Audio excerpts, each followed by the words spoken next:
and good evening. We are live here on November 17th, 2024. We are almost getting close to December.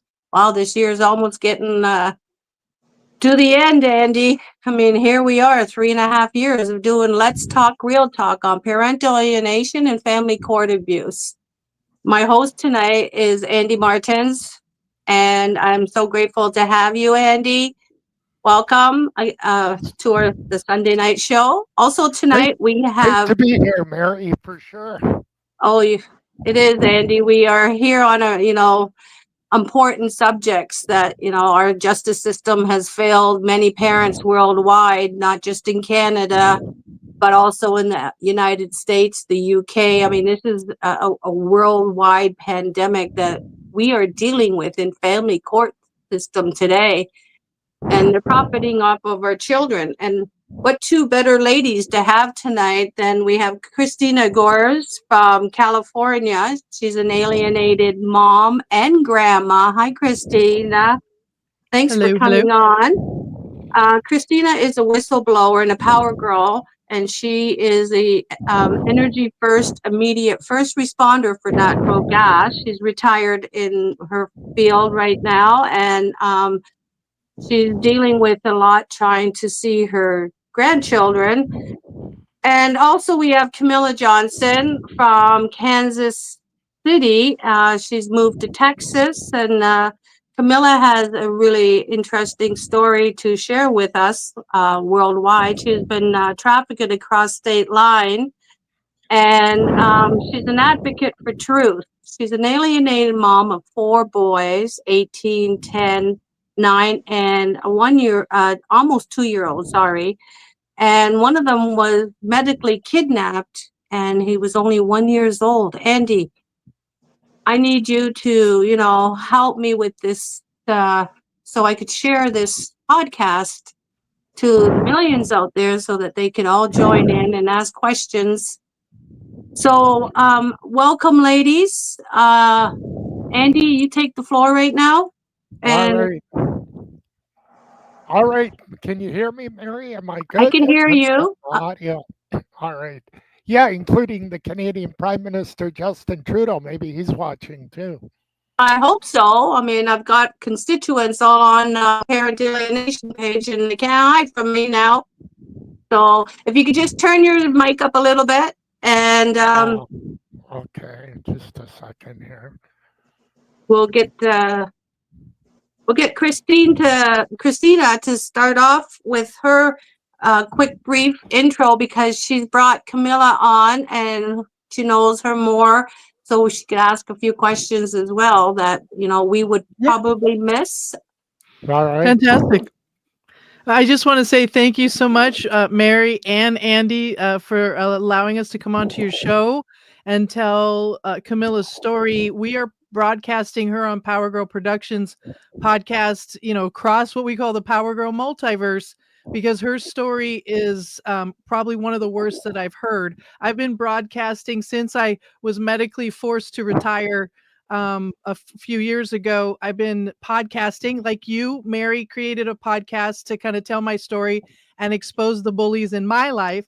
And Good for somehow, I you. mean, really from the beginning, we've been broadcasting what I call freedom stories of freedom warriors, who are people, especially in the last 4 years when things have gotten really dark, who are standing up, against this we'll say clear and present danger, I guess is the best way to put it, because it's just so all encompassing and there's so many different painful stories. Kamilah has probably one of the most painful stories that I've heard so far. So it's like you said, but before we got on camera, it's so painful that and so fresh that I just want to try to get her out as much as possible and get her story out there and share, because it's really important that people understand what she's up against, what she's fighting currently. My freedom fight is kind of behind me. I'm getting past it and beyond it. I'm in recovery mode, but hers is really fresh and she's very much in the trenches right now, fighting for her little, almost 2-year-old son, who, like we said, had been medically kidnapped. So I'm going to let her tell her story. But that's where I come in. I'm a podcaster, whistleblower turned podcaster, and I do the best I can, like you, to tell these painful stories. We talk about basically generally just people that are standing up in the gap of tyranny, in the gap for tyranny, against tyranny, which in all its forms. And a lot of them are coming from, a lot of these stories are coming from CPS and the medical industry, unfortunately. So enough about me. Let's talk about Kamilah. Thank you, Christina. Welcome, Kamilah. Hi, thank you for having me. You're welcome. So sorry to hear what you have gone through. You could start from wherever you can. I mean, this is really heartbreaking. Well, we will start with on about in 2023 or 24 actually, of January 25th of 2024. My 1-year-old Mayani was admitted to the hospital. He was experiencing some respiratory issues. We were out on a family vacation. So prior to that, I had called the ambulance. They didn't know what was going on. Basically tried to give him a clear bill, a clear bill of health, but I knew that he was still experiencing those issues. So I took him to another hospital. They weren't doing, so I ended up driving to Texas, taking him to his primary care physician, and they sent him to the emergency room. And from there, he was admitted to Texas Children's congestive heart failure ICU. And throughout this time, they didn't really know what was going on. So they were kind of like experimenting. And on admittance, they had prescribed him like 14 different medications. Prior to Mayani being admitted to the hospital or having any kind of health issues, he had only been fed breast milk. He had only ate organic fruits and vegetables. He never had Gerber. He never had anything. I would literally go to the store, purchase fresh fruits, vegetables, things like that, and puree it. So he was like, basically, he had never been exposed to a lot of different things. And so when we got into the hospital, he was experiencing these respiratory issues. They had said, okay, he has rhinovirus, and we just want to keep him here. We want to observe him. As time progresses, he starts to get better, but I'm noticing that he's having negative side effects from the medications that they have him prescribed to. At this point, I've already advocated to have him taken off of the 14 medications that they thought they were going to have him on. And one of the issues transpired where he was having an increase in thyroid hormone. And when the endocrinologist came, I asked her, is this a side effect from one of the medications? She's like, oh, no, it's not. We want to get him on this medication. He'll have to take it for the rest of his life. And I'm like, no. So I went and did my research on all of the medications that they had him on. And I seen that a primary side effect was increased thyroid hormone, as well as dry skin. He had dry skin. He had bile. He was experiencing a cough, like this really deep cough. And when I addressed it, we're sorry, we overlooked that. And so at this point, I am administering him natural remedies because I'm holistic. I'm administering him natural remedies, and he's getting better as days progress. And so they had came up with the idea of, we may need to do surgery, but we're not sure because they still don't know what's going on. They said, okay, it's congestive heart failure, it's cardiomyopathy. We don't really know. Can we just do genetic testing? Can we just do research on him? We just want to keep him here and observe him. Well, it's coming up on 25 days, and I told them I'm ready to take my son home. And they basically tried to hold us hostage in the hospital. And I ended up filing grievances on all of the doctors there. And I told them that I wanted a second opinion because at this point, you really don't know what's going on and you're just trying to get a buck. So 5 days of Mayani being out the hospital, CPS comes knocking at my door, and they're like, oh, we got a call that you didn't pick up a prescription and that you didn't show up to a doctor's appointment. And I'm like, okay, well, do you have a warrant? She's like, no, I don't have a warrant. So 45 minutes later, she comes back. She has a notice of removal. She's like, oh, I'm here to take your son. Are you going to voluntarily give him to us? I told her, no, I'm not going to give you my son. You don't have a warrant? No. So basically, when they left, we left the state of Texas. So we left the state of Texas and went to Missouri. This was on, she comes to the door on February 5th, a caseworker by the name of Ebony Cobbins. So she comes to the door on February 5th. We were in the state of Missouri, and that's where I get a text message from a friend who says that there's an Amber Alert for a child by the name of Noah. and it has me and my son on there, but my son's name is not Noah, and it never has been Noah. So nonetheless, we are seeking asylum in the state of Missouri. We fled to the state of Minnesota. And 2 days within being in Minnesota, this is where the FBI kidnapped me and my sons. And once they kidnapped him, they put me in Hennepin County Jail, where they want me to sign a waiver of my rights, basically admitting to some crime, stating that I fled the state of Texas, knowing full well that, created some type of crime when the woman asked me did I want to voluntarily give him. But nonetheless, Mayani went missing for a month, almost a month after they kidnapped him. When his whereabouts became known, I found out that they had performed heart surgery on him, unjustified heart surgery. I don't know. Until this day, his medical records are locked, and everything that they've done to him has been under the fictitious name of Noah. After they gave him this surgery, they placed him in a home with a nurse who works in the hospital of Texas Children's Hospital. They fostered him out to a nurse in the hospital. And so I'm still in jail. I don't have they've appointed me an attorney through CPS. I didn't ask for an attorney. I didn't sign any contracts, but they're going on with the court cases as if I'm there and allowing her to represent on my behalf.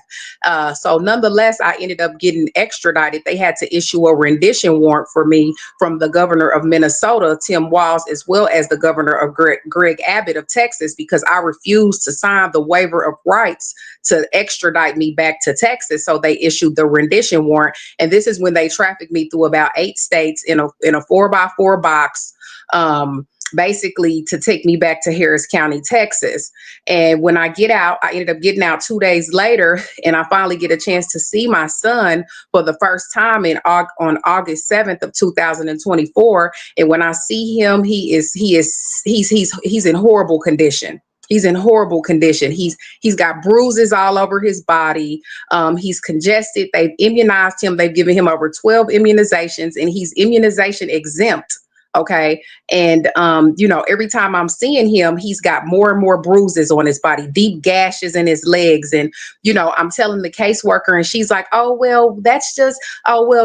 bypassing it. So I ended up hotlining the foster care people. And I just started sending out all these, I've been documenting this whole thing, and everything that I'm telling you about has been video recorded from the time that the caseworker even came to the door.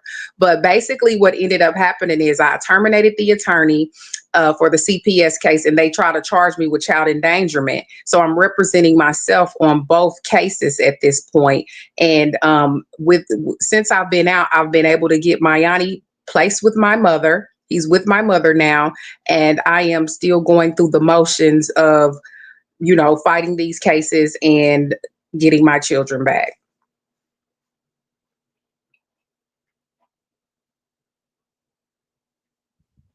Sorry about that. That is unbelievable. And you still don't have your little one right now. No, Mayani, I was able to get Mayani back with my mom. I was able to get Mayani. Oh, yeah, okay. he was given back to my mom. He was given to my mom almost a month and a half ago. Oh, so just recently. Yeah, just recently. It hasn't even been a full month yet. Really, it hasn't even been a full month yet.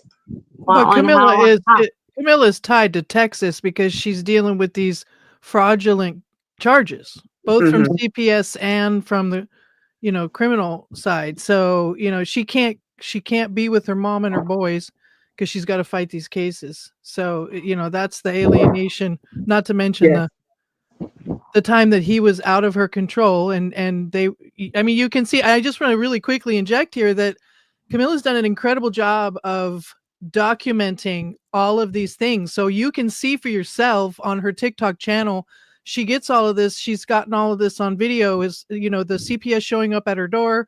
She's been able to get a couple of her court cases on video. Most importantly, she's been able to show the transformation in Mayani from, right before he was taken into custody, and then during and after, and then now that he's back with his brothers, you can see, the transformation is very evident. And I just want to applaud her for being able to get all of that footage and have, that's, one of the things we love about TikTok. so that we can see for ourselves. Like it's all right there. If you have any doubt, she's even, provided a couple of the documents. So she's walking us all through the process and collecting the record, which I think is, we should applaud her. That is a very difficult thing to do under the incredibly traumatic circumstances that she's under. Unbelievable. Yes, that is just Yep. truly horrific. Andy, want to jump in there? Well, yeah, I'm perplexed here. It does sound suspicious in terms of, she's moving from Texas to Missouri to Minnesota. So again, can you go over that again? What was the factors why you had movement from Texas to Missouri to Minnesota? Okay, well, what happened was when the CPS agent came to try to take my son, and she asked me did I want to voluntarily give him to her, I told her no. And then that's when we left. The reason that I left is because I'm not giving you my child. I'm seeking asylum. You're trying to kidnap my son with unjustifiable reasons. So I'm not going to stay in the same state or sit around here and say, oh no, my baby, they want to take my baby and hand my baby over. If you want to take my baby, you're going to come in, you're going to work for it. I'm not going to just pass my baby through the door. So what happened was the Amber Alert went from local to nationwide. I was on CNN. So once they found out that I was in Missouri, I went to Minnesota. The reason that I went to, now keep in mind, I'm still searching. I'm still going to get a second opinion. My second opinion was in Pennsylvania, but because of the whole districtography, I was doing my research and they said that Minnesota had the best children's hospitals that specialized in heart conditions. So my purpose of going to Minnesota was so that I could get that second opinion there. Because at this point, they're chasing me down. I'm all on the news. I'm all on, like social media sites. They have me advertised everywhere. But nonetheless, since they knew that I was in Missouri, I went to Minnesota. And so that was me basically still trying to trying to make the best of the situation as far as when it comes to his health. But he was not in any type of imminent danger whatsoever. So the other question coming out of that, are you legally allowed to live in the United States? Yeah. Mm-hmm. Yes, I am. Okay. It sounds as though if you were a nationwide alert, it sounds as though they were sounding the alarm that, with all the illegals that are in the United States right now. Yeah, That's kind of strange. Why would they go to that extent in your case, right? That's my question. Yes. Why? And how are they treating your other 3 older ones? Well, they gave them to my mom when my oldest had already been in Missouri. My oldest child had already been in Missouri, but my it was all 3 of us who were together when they kidnapped us. So they told my mom when she was coming to get Mayani and the rest of my boys that she would be coming to get all of them because Mayani was healthy and stable, because they took him to the hospital once they kidnapped him from me. So the doctors declared him healthy and stable. The FBI said he was healthy and stable, as well as the foster parents who they had in Minnesota at the time. She says when she got to the state of Minnesota, they told her, we're not giving you Mayani because Texas wants him. And so basically she said they wouldn't allow her to see him or anything. And that's when so they were calling, trying to see where he was. And that's where he went missing for almost a month. So if we were trying to examine motive really quickly, I just want to inject that there's a piece that we're missing in the story. Mayani, it has special needs. He has Down syndrome. So what that translates to is that he has unlimited medical insurance, and he's covered very well. So to me, it's a very short walk to figure out what their motives are here. Children's Hospital has been outed also for gender affirming care by a whistleblower surgeon. We talked about that when Kamilah was on for Freedom Friday this last Friday on the Power Girl Power Hour. But so to me, it really, with everything that's happened over the last 4 years with medical care and kind of how draconian everything's gotten, it's not hard to see how we got here, even though this is incredibly shocking that they're going to this length. But Children's Hospital is a huge corporation.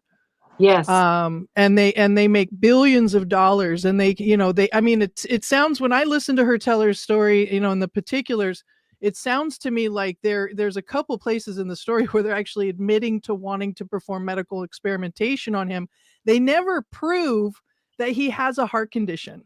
They still have not done that, but they've performed surgery on him. To me, that's incredibly egregious to do to a 1-year-old frame body, to a 1-year-old baby boy. Without being able to prove why they need to do heart surgery. That's kind of a big deal.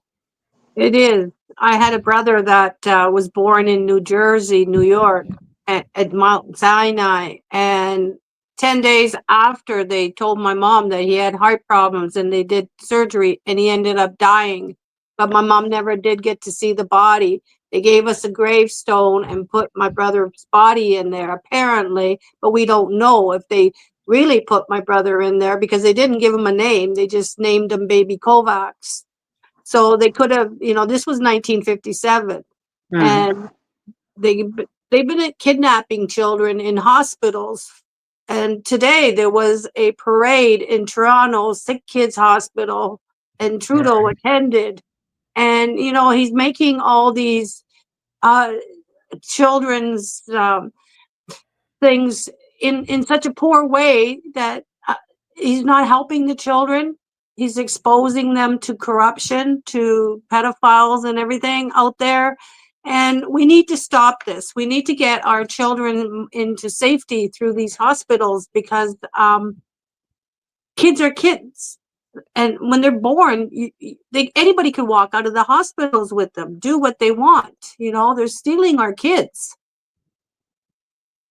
That's right. Yeah. Still a very unique situation here. This something you don't hear every day. No. This story with Kamilah, to have children, 4 of them, go through this system, and they're at such vulnerable ages, and they range from 18 to almost 2. I mean, she seems like a very good mom just by talking to her and, caring and everything else.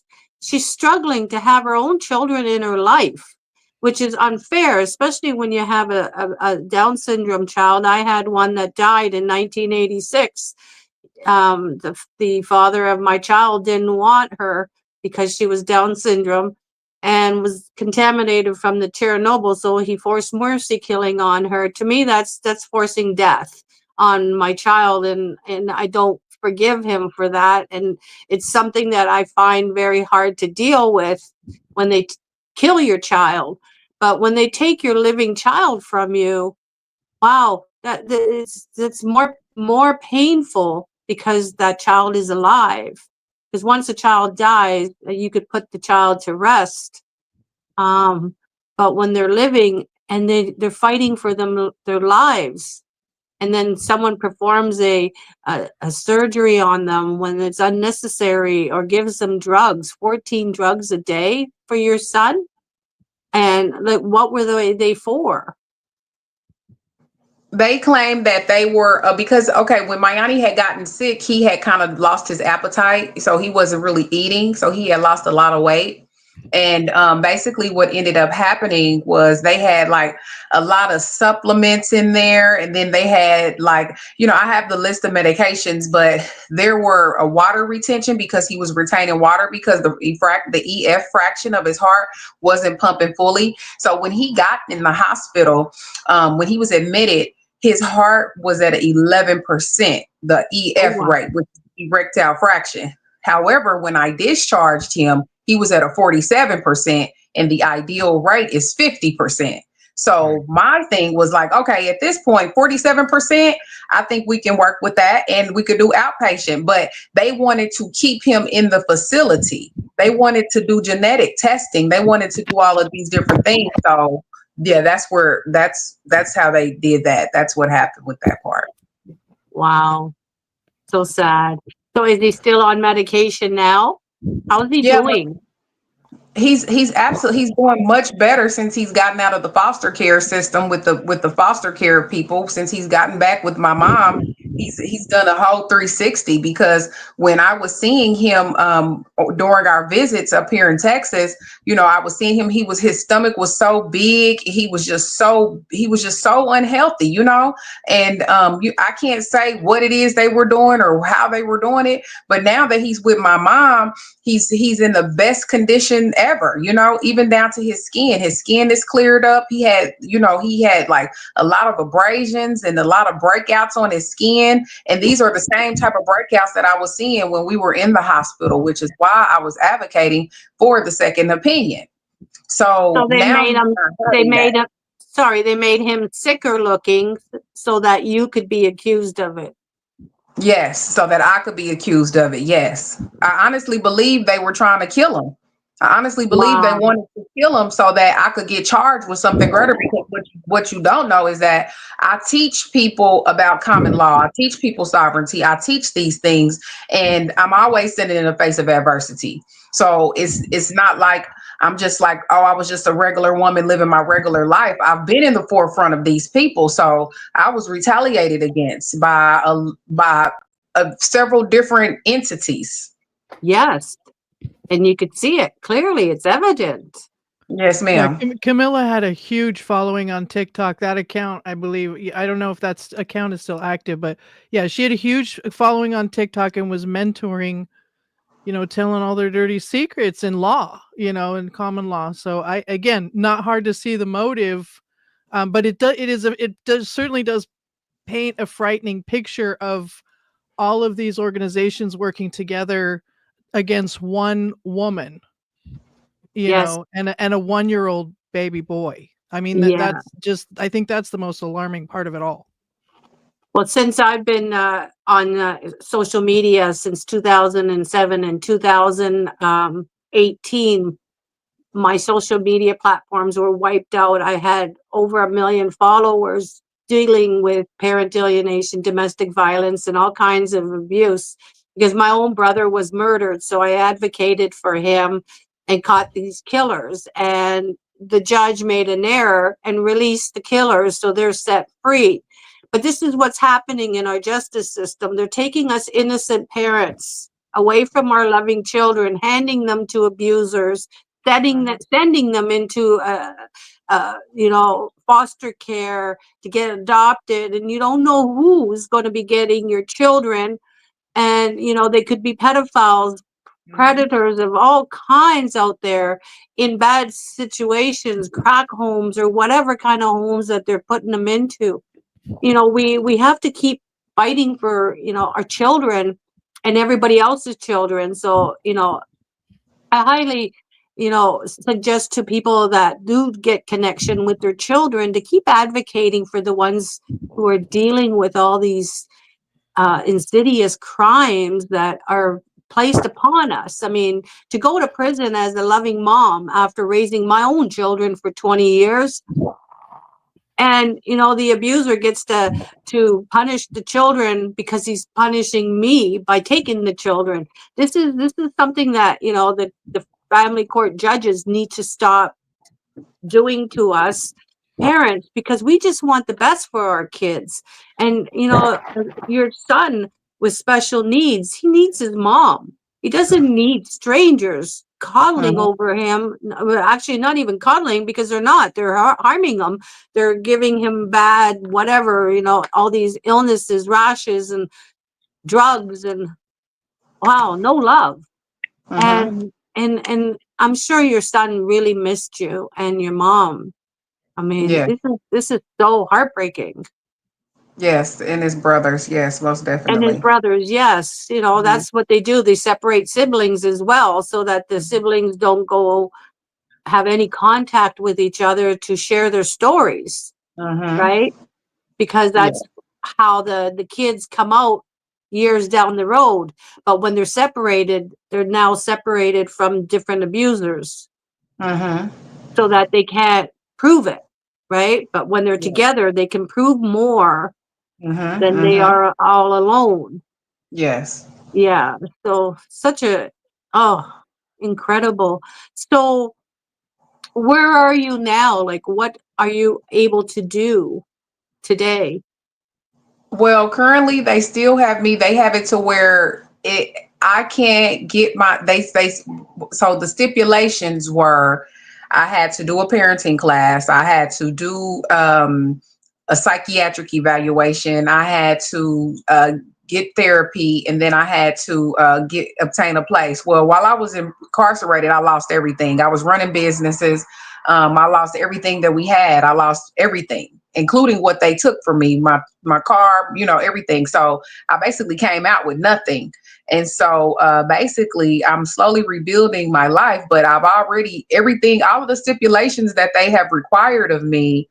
I've already completed those except obtaining housing. However, with me representing myself, I just had court about 2 weeks ago. And what I did was issue forth a counterclaim against the Harris County Court. I was originally my case was associated in 185th District in Harris County Court. However, for some odd reason, my case was now switched to the 496th District, where there is no permanent judge. It's a new court. There is no permanent judge. There is no prosecute. There is no permanent prosecutor. There are no public officials that are specifically designated to this courtroom. And so when I went to court operating as my own representation for the first time, I went ahead and gave that judge who was acting that day, as well as that prosecutor, a notice of a counterclaim. I had a recorder in court, as well as the process server who served both the prosecutor and the judge right there on the spot when I told her that she was being served with a counterclaim. So basically what I'm doing is I'm switching the roles for me to be now the plaintiff and then be the defendant. And I'm coming forward for my damages because you don't have any proof. They don't have any discoveries. And still until this day, they're still making excuses about why they don't have any documentation. They've been all of his medical records are under the name of Noah. And so the medical records are locked. They still haven't even allowed my mom to get into the medical records. So I'm just basically going in for damages at this point. And then the judge for the CPS, her name is Meredith Ann Carr. She's like, I just want to get this case dismissed by February. She has a date, but what people don't know is that bonds are maturing. Quarterly, the bonds are maturing. So the longer that they can keep your child, they are getting these large disbursements for your child. And so they want to carry my case out for a year. They took them in February. Now they want to end it in February because the bonds have completely matured. So that's basically where we are right now. And it's just me at this point, rebuilding my life and seeking stable housing and going after these people because they say I can't get my sons until the case, the criminal side is done, So Right. I'm working to get it done. Yeah. Good for you. I mean, you're fighting hard and you mean business. I mean, you're powerful in your own passion. So Yes, ma'am. that's quite that's a heavy load for you to carry. Do you have help? Do you have supporters out there? Of course, Christina's one of my supporters. I have a small community of people who are helping me, my followers, and I just take every day, one day at a time. I'm not the point of their energy, they're vampires creatures. I don't see them as people. I don't see them as living souls. They're a different entity and they want us to be down. They want us to be depressed. They want to suck the life out of us. And I'm not allowing them to do that. So thank you, Adam. I don't put all of this. I don't allow them to store a lot of things on my plate. I sift and sort through what resonates with me. And then I go forward. And every time I go forward, I hit right on target every time. Good for you. Good for you. Power Yeah. to you. And, oh, wow. This is like Texas has been really bad for, for stealing kids, kidnapping children for decades now. And I mean, we had some really good advocates out there. Claudia Oliveira, Petra Dieter, Victims the Hero. I mean, they've been fighting for children's rights out in Texas, passing bills. And We have Robert Garza, who's fighting bills right now, trying to get bills passed in the court system. So, you know, there's a lot of people out there in Texas that are doing great work. But it's just the court system is just pushing kids as fast as they can so that we don't catch them. And the thing is, we have to catch them the moment they take them. Right? Because once they're in the system, they're locked in for a long time if we don't get them out. Yeah, and I believe that one of the things that ended up getting Mayani home faster was that I went to the state of Austin and I served the attorneys of the governor, the attorney general, the Health and Human Services commissioner, as well as the Secretary of State. I served them, giving them notice that they were in deprivation of rights under the color of law, giving them the summary of what happened and telling them what they were going to do as public servants to us, the people.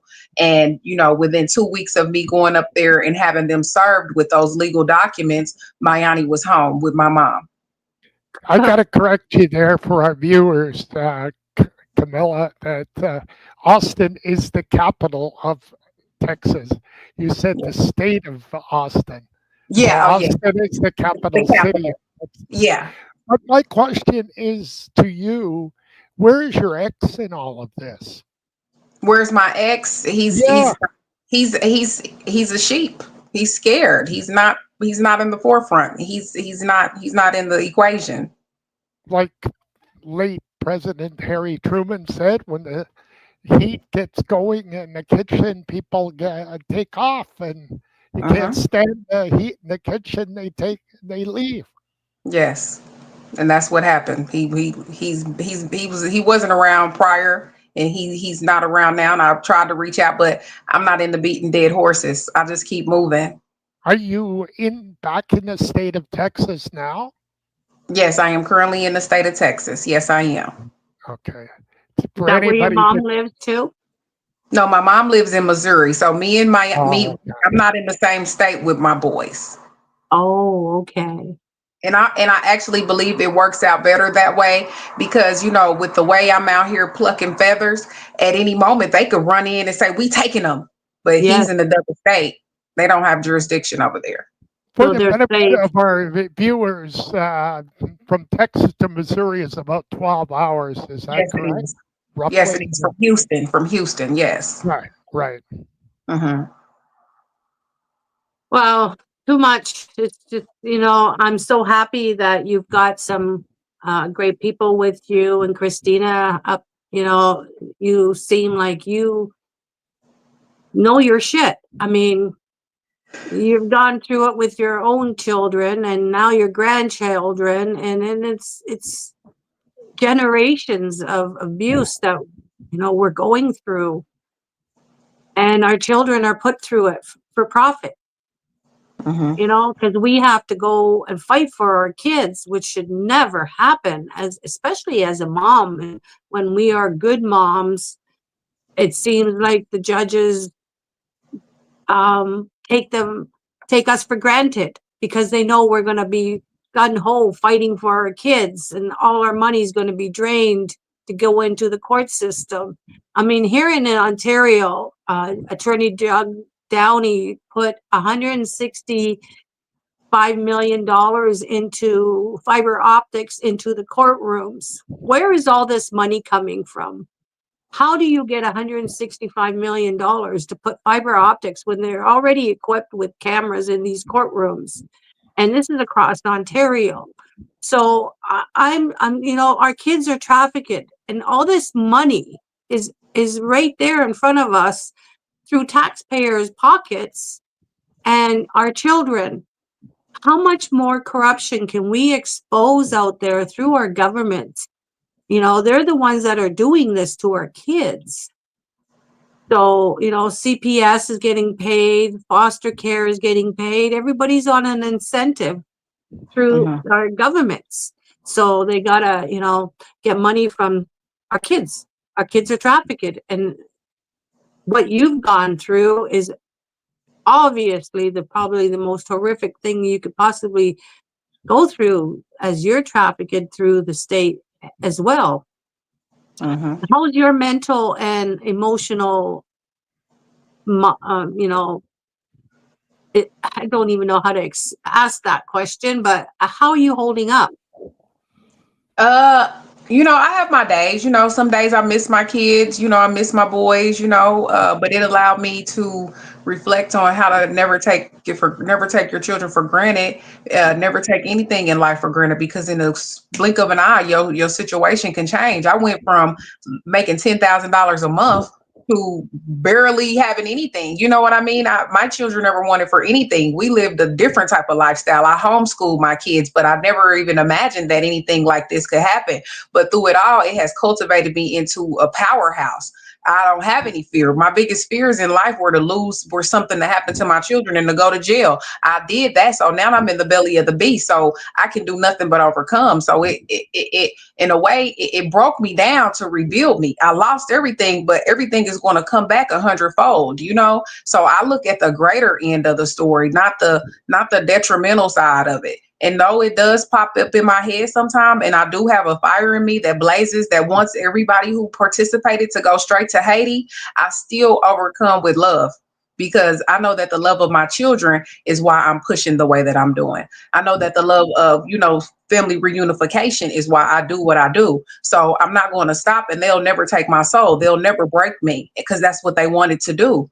When they had me in a 4x4 box, shipping me and taking me and putting me in other jails and having me locked up with men and doing things like that, they wanted to break me, but they're not. And I'm going to continue to stand for my children as well as other people's children.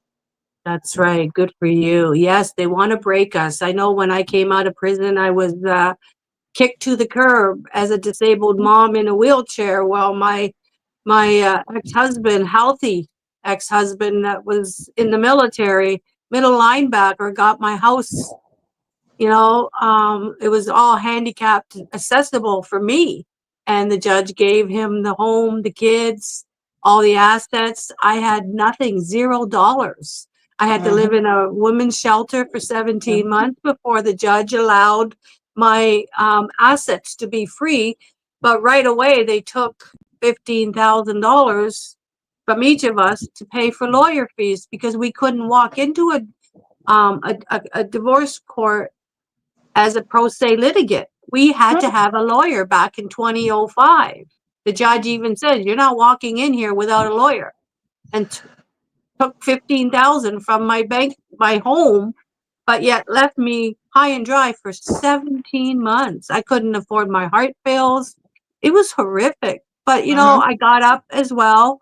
I fought for my kids. But by the time they turned 18, it was a 2-year struggle, but they were already almost adults. And when the youngest turned 18, I went to the judge and told him that what you did was wrong. You took my kids, you gave them to an abuser, and I haven't seen them in 2 years. And he says, "Well, they're almost 18. What do you want me to do?" And I thought, wow, stop the next one from being abused like my kid. I said, that's what you can do. And then he got promoted and moved to a different city, because once they know that you're on to them, that's it. They'll promote them, they'll move them out, or they'll somehow get you to commit suicide. You get sicker. They're hoping that, you go commit murders or whatever. This is a lot of it happening due to family court. Judges are getting shot, lawyers are getting shot. Why are they taking our kids? What if it was their children? They just don't seem to care about anybody else but themselves. So the deeper they dig out of our pockets into theirs, they just care about profit. So, yeah. I don't even really think they care about themselves. No. Because you are what you put out is what you are on the inside. And these people, they don't lack, they lack love. Yeah, they're gaining monetary, but what's the gain? The world, what's the gain? All the money in the world and lose your soul. They are soulless, you know. And so they live in big, beautiful houses and things. But what's going on behind those closed doors? Even look at the even if we was to go with the celebrities, look at all those celebrity children. They're a mess. They're a mess. There's nothing, you know. So at the end of the day, they always get back what they dish out, and that's how I keep my peace. That's how because I know that nobody can whoop them like God can. Right. I lived in one of those big mansions, and at the end of the day, the rooms, everybody had their own room. It was so cold. I didn't like it. I knew it was time to get out because the night I was falsely arrested by my ex-husband, he had a butcher knife. He was going to cut me up in front of my kids that were upstairs in one of each of their rooms. And, that was my greatest fear. But God was with me. He dropped the knife and ended up taking one of my children, a 16-year-old, the daughter that he knew had bipolar. He took her out of the house and they called the police on me, saying I uttered a death threat, but yet I couldn't even walk. I had braces on my hand. He said I was going to stab him with an effing knife, like I said to the police officer. He wanted to cuff me, but I had metal braces on my hand that I couldn't even hold anything. And the police officer looked at me and said, well, I guess I can't cuff you. I said, so why are you taking me? And he said, well, be grateful we're taking you to the cells and not the morgue. So they knew that I was dealing with a dangerous man, and yet my girls and my son, my 18-year-old boy and 17-year-old and 15-year-old daughters were left with the man that I was trying to leave because of his abuse. So, they're pushing the limits. Police officers need to be trained better, whether they're lacking the training or they just don't want to help us, because that's what it seems like. The more women cry abuse, the more we get neglected. Next thing you know, they're coming to put you in a body bag, right? They don't seem to take us seriously. And I want to jump in there because I want to say this is what's so exciting about the moment in history that we are in. I feel like the tables are turning in a very big way, and a lot of that has to do with just the access to information. They've been able to get away with this for generations. I mean, we know that for sure, but things are different now. And, this is why we do what we do, right, Mary? This is why we bring these stories to podcasts. This is why we try to enlighten, the people out there, because for me, I mean, and to me, this is another kind of a learned lesson we get from Kamilah's story, a key takeaway, if you will. She's doing such an excellent job, not just of standing on business, as she says, but of documenting this and broadcasting it and publishing it. And to me, because of the internet, because of the access to information, and because I think people, more than anything, I think people are finally waking up that something's not right, in Wonderland. Like they're starting to kind of go, at least the ones that, are intelligent in industry. And we see that in LinkedIn. I mean, Mary, that's where I met you. I met you through Automatics. I got to give her a shout out because she's one of the best victims advocates Autumn. I've ever known. And this is how we network, right? And the fact that we met on LinkedIn, I always say is absolutely mind-blowing. To me, that's God in the story. And there is hope. There is absolutely hope, because to me, when I see Kamilah's story, from my perspective, I see a woman made for her story. She was stitched together in the womb to do what she's doing in this moment, and she's doing it in a way that only she can. And to me, if anything is going to make a change in this world, it's going to be people like Kamilah who stand and say in their courtroom, on their court, their playing field, you're not going to do this to me. You're a dead entity. I'm a living, breathing woman, and these are my offspring, and you have no jurisdiction here. That's a very powerful thing. And why it's powerful is because it's new, right? Yes. And not only is it new, but it's attractive, it's inviting. With all of the oppression, the Bible says the light shines and the dark doesn't comprehend it. That's what we have over these lizards. I don't think they're human. I think that's how they could do what they're doing, because they're a whole different species, and they really do not comprehend the light. They do not comprehend love, like Kamilah says. That's a huge upper hand, if you ask me, because they're an enemy that keeps making the same mistake over and over.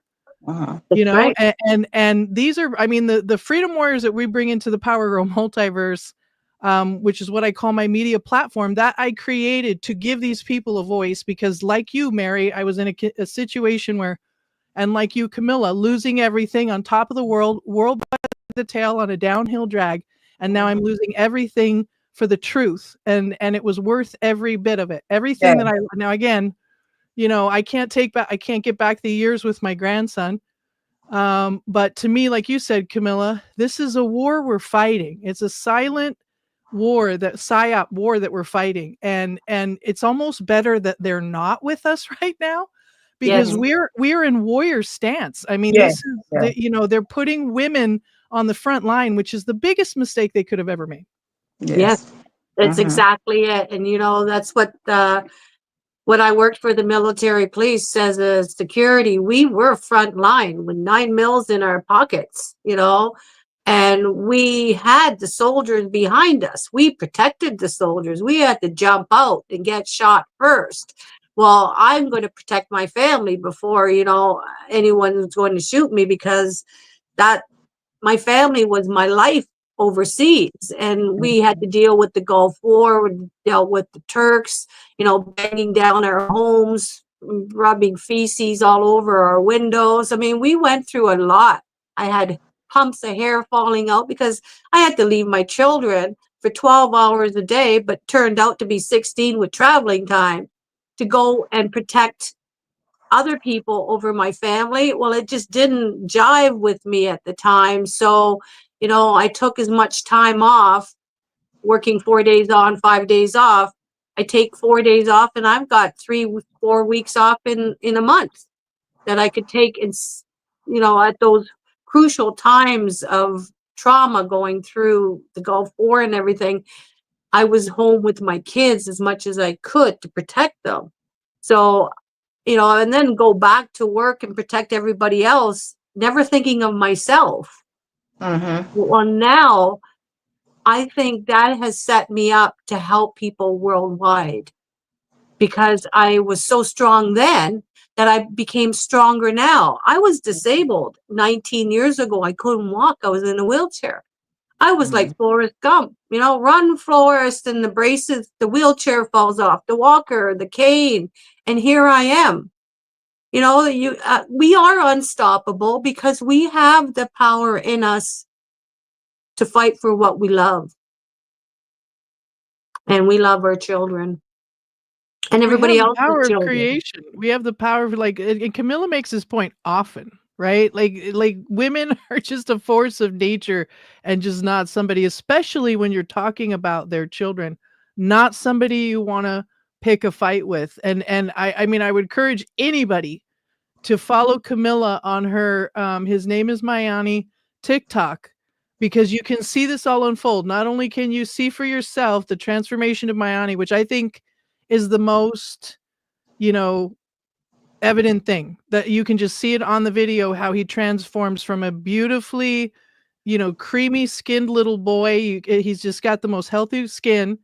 And then the transformation when he's in custody, and now that he's back out, and just the fact that he's back out. I mean, you hear your story, Mary, you're still going through this. You're still alienated. And the fact that Kamilah, and she pointed to that she had such a quick turnaround, that should tell you something, because once the cameras are pointed to them in this information age, they just do not have the cover of night that they used to have. So these podcasts are so important, and of course the most important people in the room, if you ask me, are the ones that are listening to this story, who have the power to share this story out, tell their friends about it, because Yes. the less afraid we are as a family, as a group, as this is team humanity, guys. Like, this is the 11th hour. We're not necessarily out of the woods. We really, and people like Kamilah, you can see the story. Nobody's standing in the way of Kamilah. She's fighting her own battles. So the least we can do as listeners is to share the story out, to get to talk about it, to look into it, to research it, to follow on her channel, follow her journey, support her in whatever way we can, even if it's just $5 to her GoFundMe, something to show her support, because this is again, I've heard a lot of really painful stories over the last few years of podcasting. This one is she's going to need all the help she can get. She's just getting started, to your point, Mary. This is a fairly fresh story, and she's going to need all the stamina and support she can get through this. So that's the biggest reason why, I just am so grateful that you brought her on. This is like we say at Power Girl Productions, not easy stories to tell. Most people don't want to listen to these stories because they're so painful. And so we just really appreciate you. We appreciate Andy. We appreciate the audience. And, we just want to circle the wagons, as I've always said, around this mother. And, because I'm telling you right now, that alone is going to scare them to death at this point in history, with what's coming down the barrel with this, new presidency, hopefully in America, at least. We're just not going to take it. We're not going to take it. We're not taking the new normal. We're not going to go in that direction. And Kamilah's she's standing in that space and being that example. So, let's share her story out and get people talking about this so we can really scare the bullies. Absolutely. I just shared it to 150 platforms, groups out there, and I'm on LinkedIn, YouTube, Facebook. We're on the Andy Martin's page. Andy Martin's lost his Andy Martin show due to, us whistleblowing and stuff, but we're going to manage. That was a Canadian government thing, not paying Google and Facebook and all of that. So that was a Canadian government dropping the ball.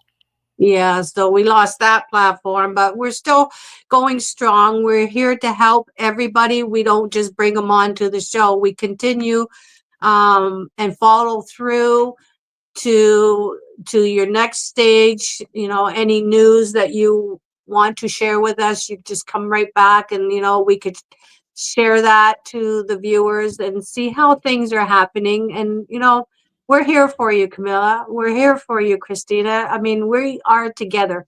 The only way we're going to end this is by standing up for our children. So we've now reached 57 minutes. We're almost at the hour. Last words, ladies. What would you suggest, Christina, if someone else came to us in Kamilah's shoes? I mean, listen, I think her example is she's writing the blueprint as we speak. She's on TikTok. She's pointing a camera at him as often as she possibly can. She's learning her rights. She's fighting for herself. She's reading the documents. She's it's a training thing. We have to learn this. It's a whole new language, just like a trade. We've been talking a lot about trades tonight. Just like a trade, we got to learn a whole new language and a whole new lifestyle and a whole new way of thinking, walking, and moving through life. And to me, that's why I love to follow Kamilah on TikTok, because she's doing it a couple different ways, kind of like I do.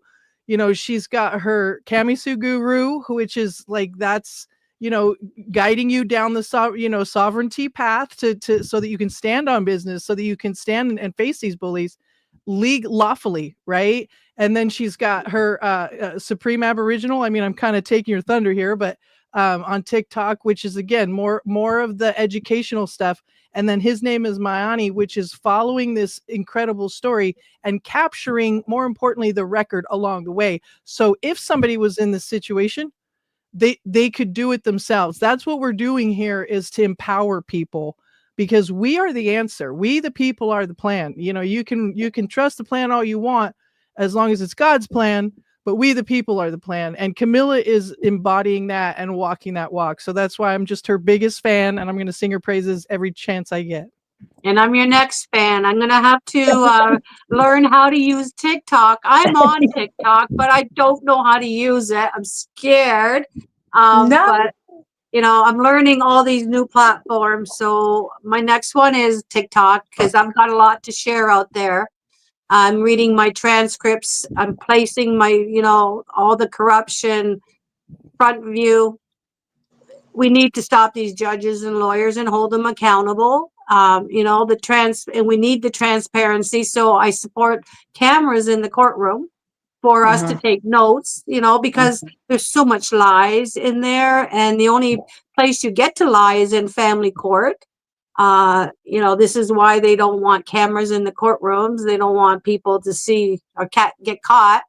But these lawyers and judges and CAS and gals and whatever is, you know, court appointed, look out, here we come. What do you think, Andy? That's right. They don't want to get caught. That's the game. You got it, Mary. Yeah.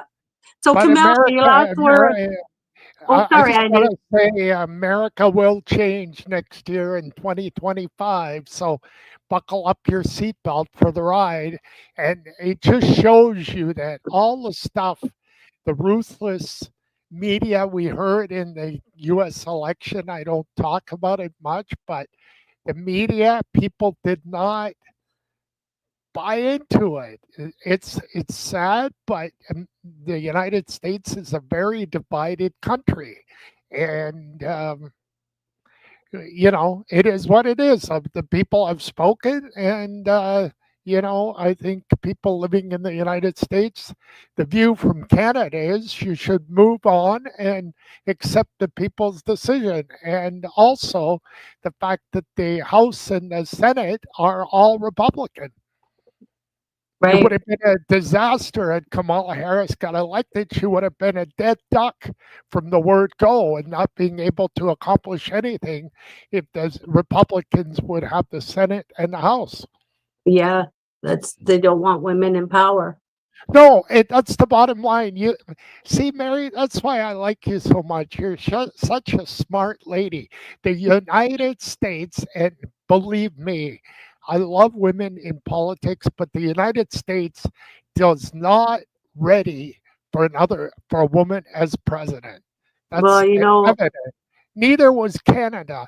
If people remember, Kim Campbell was prime minister briefly when Brian Mulroney resigned, Brian.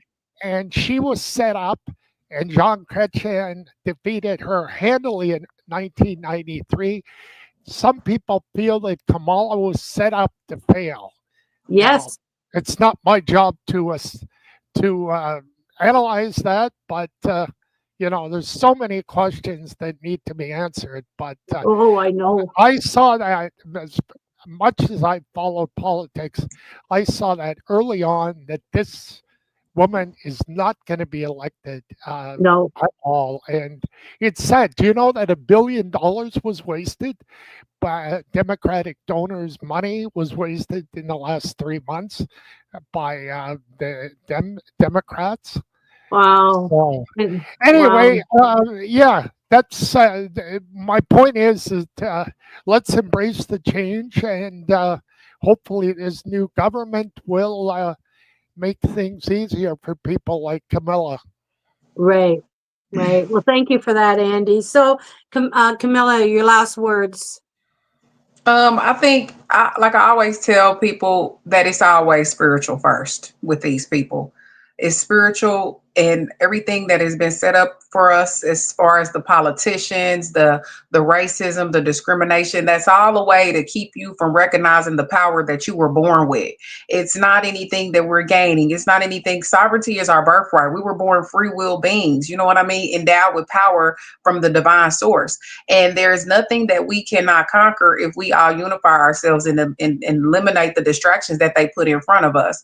But nonetheless, I'll say is that, you know, I'm not expecting for anybody to come and save me, because I know that the power is in me to save myself. And that's what I would like to encourage all the women who have experienced, or all the families that have been broken up on behalf of these systems, is to recognize the power within you and designate the outcome, stick to it, and live fearlessly, because the outcome is yours. You're the creator of your own reality. You live in it, you walk in it, and you believe it. And it is so. Perfect. Absolutely beautiful. Thank you so much, Kamilah Johnson and Christina Goerss.